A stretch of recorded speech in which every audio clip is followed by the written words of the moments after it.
Comment vous avez été casté pour l'émission? En fait, on m'a téléphoné parce qu'on m'avait déjà vu sur des émissions de télé par rapport à, je pense, à mes inventions, à mon bouquin, je ne sais plus très bien en fait. Au départ, moi je ne connaissais pas l'émission, donc j'ai dit, écoutez, je ne sais pas, pouf pouf. Et puis après, je me suis renseignée auprès d'amis, on m'a parlé d'émissions, j'ai dit, oula, j'ai dit, vu mon âge quand même, ça pose un problème, comment je vais faire? C'est vrai que j'ai beaucoup hésité à faire l'émission. Donc on est d'accord, Secret Story, c'est un peu une opération promo pour vous. Ah ben tout à fait, mais je ne l'ai pas caché, et c'est vrai. C'est-à-dire que si j'avais rien à présenter ou à montrer ou à espérer, je ne l'aurais jamais faite, parce que bon, quel intérêt. Vous parliez de votre âge tout à l'heure, est-ce que ça a été difficile de s'adapter au groupe? Quand je suis rentrée, je me suis dit comment ils vont me percevoir. C'est surtout pour eux, je me suis dit, attends, ils vont se dire, tiens, il y a une vieille qui débarque, est-ce qu'elle va nous faire tuer, elle va nous faire la morale, elle va ci, elle va ça. Alors que je voulais surtout pas avoir ce rôle-là. Déjà au départ, ce qui était sympa, c'est qu'ils ne pensaient pas du tout que j'avais cet âge-là. Ils pensaient que j'étais beaucoup plus jeune, ce qui était marrant. Mais ça, c'est le maquillage et la coiffure. Hein. Est-ce que vraiment quelqu'un pouvait trouver votre secret? Non.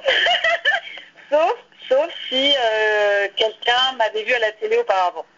Parce que j'ai fait pas mal de télé par rapport à mon bouquin. Et le premier jour, la première nuit que j'ai passée dans la maison, j'étais assise sur le lit à côté d'Élise. Élise qui me regarde et qui me fait, je sais pas pourquoi, mais je t'ai déjà vu quelque part. Et moi j'ai dit, merde, je suis grillée. Est-ce que vous avez été déçu par le comportement de certains candidats? Peut-être Jonathan et Maya, ouais. Pour quelle raison? Disons que Jonathan, c'est vrai qu'il prêche beaucoup l'esprit de groupe, etc. Et je trouve que de temps en temps, il ne l'a pas eu. À votre avis, qui va remporter Secret Story 3?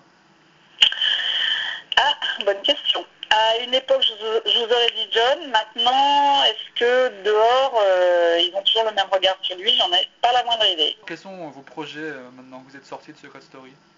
Eh ben, mon projet déjà, c'est de réussir à avoir au bout du film la maison d'édition qui doit être en vacances à Honolulu, j'en sais rien, pour ressortir un peu mon bouquin parce qu'il y a de la demande. Et le deuxième livre qui est terminé, que je compte sortir aussi, plus un scénario qui est terminé. Et puis voilà, des inventions telles que mon jeu de société, et puis accessoires de salle de bain, t-shirt pour les chercheurs d'emploi. Voilà, j'ai une foultitude de trucs. Quelle est l'histoire de ce second livre alors? C'est pas la suite du premier parce que on peut très bien lire le deuxième sans avoir lu le premier. C'est une jeune fille de 24 ans qui part au bout du monde, une main devant, une main derrière, et qui va essayer de se construire une vie et qui va bien galérer en s'en prendre plein la gueule, mais comme c'est une combattante, elle va finir par y arriver. C'est autobiographique? Ben oui. Ouais. Et vous raconterez votre passage dans Secret Story ou pas?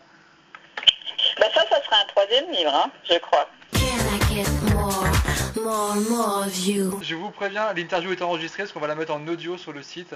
Je sais, donc je ne vais dire que des bêtises. Voilà, c'est parfait, c'est exactement ce qu'on veut.